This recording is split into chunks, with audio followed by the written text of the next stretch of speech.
नमस्कार and welcome students. मैं doctor Devendra Sharma, सहायक आचार्य समाजशास्त्र, राजकीय महिला महाविद्यालय सादुलशहर से आज आपका फिर से एक बार हमारे इस वीडियो में स्वागत और वेलकम। और हमने पिछले वीडियो में मार्क्स और हीगल के सिद्धांत के बारे में समानता और असमानताओं के ऊपर बात की थी।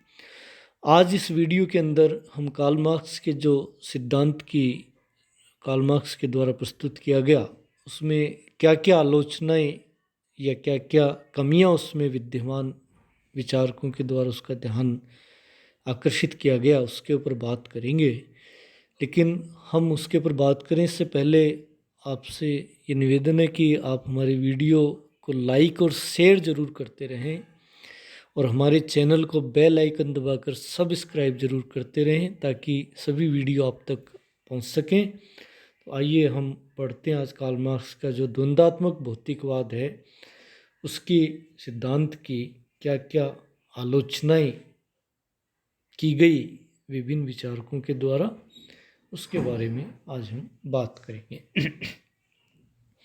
सबसे पहली आलोचना यहाँ पर विचारकों ने रखी कि कार्य कारण संबंध और निर्णायकवाद की त्रुटिपूर्ण व्याख्या मार्क्स ने प्रस्तुत की है। पित्रम सोरोकिन ने लिखा है कि मार्क्स ने सामाजिक, धार्मिक और राजनीतिक जीवन को आर्थिक आधार पर निर्धारित किया, जबकि विभिन्न सामाजिक घटनाएं परस्पर सहसंबंधित या अन्योन्याश्रित होती है।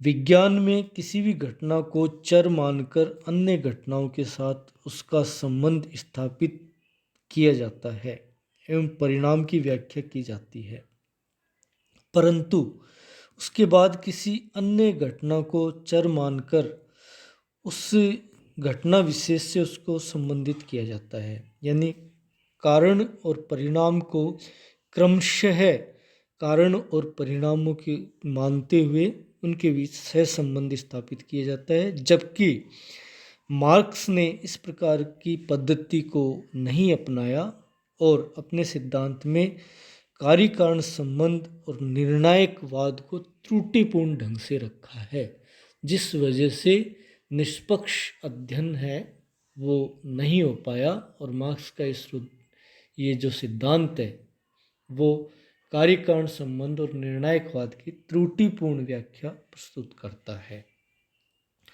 दूसरी अवधारणा इसमें दार्शनिक आधार पर कहकर इसकी की गई कि मार्क्स का द्वंद्ववाद का लक्ष्य वर्ग विहीन समाज की स्थापना उन्होंने बताया है, जिसमें शोषित वर्ग शोषक वर्ग को नष्ट करता है और समाजवादी या वर्ग विहीन समाज की स्थापना करता है। परंतु मार्क्स का जो ये निष्कर्ष है वैज्ञानिकता पर आधारित नहीं है, बल्कि दार्शनिकता या भाग्यवादिता पर आधारित है, क्योंकि अभी तक ये स्थिति उत्पन्न होगी इसके बारे में केवल कल्पना की गई है या दार्शनिक या वैचारिक रूप से, काल्पनिक रूप से इसके बारे में विचार प्रकट किया गया है। तो ये सिद्धांत की दार्शनिक अवधारणा को प्रस्तुत करता है। तीसरा इसमें आलोचना विचारकों के द्वारा ये की गई कि वर्ग संघर्ष की त्रुटिपूर्ण व्याख्या है तो प्रस्तुत की गई। कार्ल मार्क्स ने प्रत्येक समाज में वर्ग संघर्ष को अवश्य बताया भावी कि मार्क्स का जो विचार है वो त्रुटिपूर्ण है पूर्णतया, क्योंकि वर्गों में अधिक समय तक सहयोग पाया जाता है, संघर्ष कभी कभी होता है। श्रम विभाजन का आधार भी सहयोग ही होता है।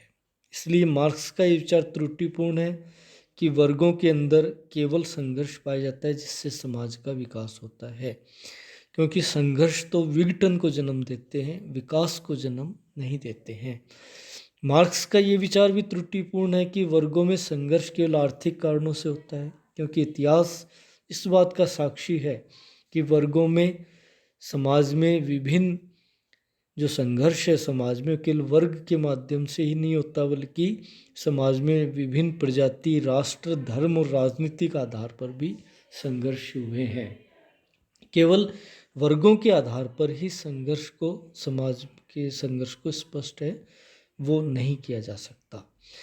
इस आधार पर जो वर्ग संघर्ष की व्याख्या है वो त्रुटिपूर्ण हो जाती है कि समाज में हमेशा संघर्ष पाया जाता है, संघर्ष से विकास होता है और समाज में केवल वर्गों के कारण से ही संघर्ष होता है। चौथा, इसमें बात की गई कि ये धारणा अतार्किक प्रकार की है कि मार्क्स ने लिखा कि भौतिक पदार्थ विचारों के निर्णायक होते हैं। दूसरी जगह वे लिखते हैं कि समाज के विकास के लिए मजदूरों को जागरूक करने के लिए उसमें अधिकार प्राप्त करने की चेतना पैदा करनी होगी। इस कथन के संबंध में मानवीय विचारों को मार्क्स के द्वारा महत्व दिया गया। इस प्रकार से उनके स्वयं के विचारों में विरोधाभास दिखाई देता। आखिर वे कहना क्या चाहते हैं कि विचारों के माध्यम से परिवर्तन आते हैं या भौतिक वस्तुएं विचारों को परिवर्तित करती है। दोनों विरोधाभासी होने के कारण से अतार्किक प्रकार की अवधारणा मार्क्स की बताई जाती है।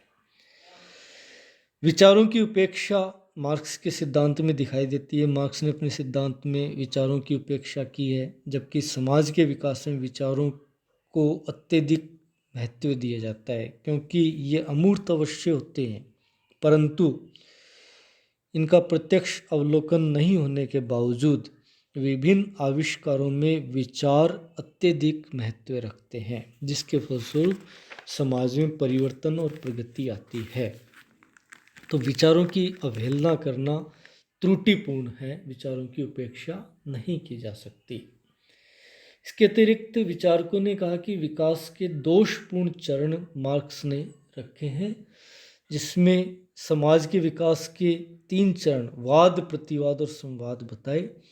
अंतिम लक्ष्य साम्यवाद की स्थापना को निर्धारित किया, जबकि विद्वानों के अनुसार ये चरण काल्पनिक है। यह आवश्यक नहीं है कि समाज इन्हीं चरणों में से होकर के गुजरेगा, क्योंकि विकास एक निरंतर प्रक्रिया है जिसकी कोई अंतिम अवस्था नहीं होती, कहीं जाकर के वो स्थिर नहीं होता है।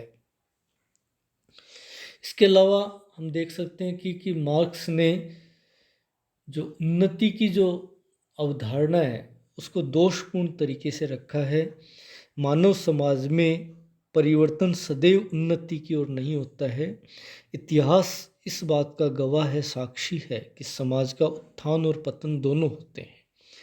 परिवर्तन सदैव किसी एक दिशा में नहीं होता, बल्कि अवनति या उन्नति दोनों ओर परिवर्तन या सम दिशा में परिवर्तन हो सकता है। तो केवल उन्नति की जो धारणा मार्क्स ने प्रस्तुत की वो पूर्णतया दोषपूर्ण या त्रुटिपूर्ण है। विचारकों ने यह भी कहा कि कार्ल मार्क्स द्वंद्ववाद का कारण स्पष्ट नहीं कर सके, द्वंद्ववाद का कारण प्रस्तुत नहीं कर सके। मार्क्स के अनुसार आर्थिक असमानता के कारण समाज में 2 वर्ग विद्यमान होते हैं। वर्गों के निर्माण के बाद ही उनमें संघर्ष होता है, परंतु मार्क्स ने अभी तक ये नहीं बताया कि प्रारंभिक साम्यवाद में आर्थिक असमानता न होने पर भी, वर्ग संघर्ष न होने पर भी उनके बीच में संघर्ष क्यों हुआ। इसके उत्तर में मार्क्स कहते हैं कि प्रत्येक पदार्थ में विरोधी शक्ति विद्यमान है जो संघर्ष का कारण होती है। तो फिर मार्क्स संघर्ष का कारण आर्थिक असमानता को क्यों मानते हैं। इस प्रकार से मार्क्स स्वयं के विचारों के आधार पर द्वंद्ववाद का कारण प्रस्तुत नहीं कर सके, स्पष्ट नहीं कर सके कि वे क्या कहना चाहते हैं कि पदार्थ में विरोधी शक्ति के कारण संघर्ष या द्वंद्व होता है या आर्थिक असमानता के कारण संघर्ष या द्वंद्व होता है। कार्ल मार्क्स का ये सिद्धांत पार्श्विक सिद्धांत कहा जाता है, अर्थात मजदूरों को खूनी क्रांति के लिए उकसाता है, समाज में हिंसा को बढ़ावा देता है। अतः पशु प्रवृत्ति से युक्त सिद्धांत है जिसको किसी भी स्थिति में उचित नहीं ठहराया जा सकता। तो इस प्रकार से मार्क्स का ये सिद्धांत पार्श्विक सिद्धांत विचारकों के द्वारा कहा गया है। इसके अलावा विचारकों ने इसे असंगत अवधारणा का नाम दिया है, क्योंकि मार्क्स एक और अपने सिद्धांत में वाद प्रतिवाद और संवाद के द्वारा समाज के आगामी विकास को निर्धारित करते हैं, और दूसरी ओर वे कहते हैं कि व्यक्ति अपना इतिहास स्वयं बनाता है। इस प्रकार यदि व्यक्ति अपनी योग्यता और क्षमता के आधार पर अपना इतिहास बनाता है तो इस विकास को पहले से ही कैसे निर्धारित किया जा सकता है। ये अभी तक व्यक्ति के मस्तिष्क की गति मापने का किसी भी यंत्र का आविष्कार नहीं हुआ कि वो जो विकास या परिवर्तन है वो किस रूप में आएगा। तो इस प्रकार से ये मार्क्स की जो अवधारणा है द्वंद्वात्मक भौतिकवाद की, ये अस्पष्ट अवधारणा है वो कही जाती है, असंगत अवधारणा कही जाती है, जिसमें व्यक्ति एक और ये कहा गया कि व्यक्ति स्वयं अपना इतिहास निर्धारित करता है, दूसरी ओर ये कहा गया कि विकास है वो वाद प्रतिवाद या संवाद के क्रम में चलता है। इस प्रकार से हम देख सकते हैं कि कार्ल मार्क्स के सिद्धांत की अनेक आलोचनाएं हैं वो हुई है, लेकिन मार्क्स का ये सिद्धांत पूर्णतया गलत नहीं हो सकता। औद्योगिक परिवर्तनों के फलस्वरूप जो स्थितियां बनी थी उन स्थितियों के कारण से जो एक वर्ग का शोषण हुआ था उसके फलस्वरूप मार्क्स ने इस प्रकार के सिद्धांत है उसका विकास किया, जो कि परिवर्तन की एक सीमा तक व्याख्या है वो अवश्य करता है। इस प्रकार से आज के इस वीडियो में द्वंद्वात्मक भौतिकवाद का टॉपिक है कार्ल मार्क्स का, वो हमारा पूर्ण होता है। धन्यवाद।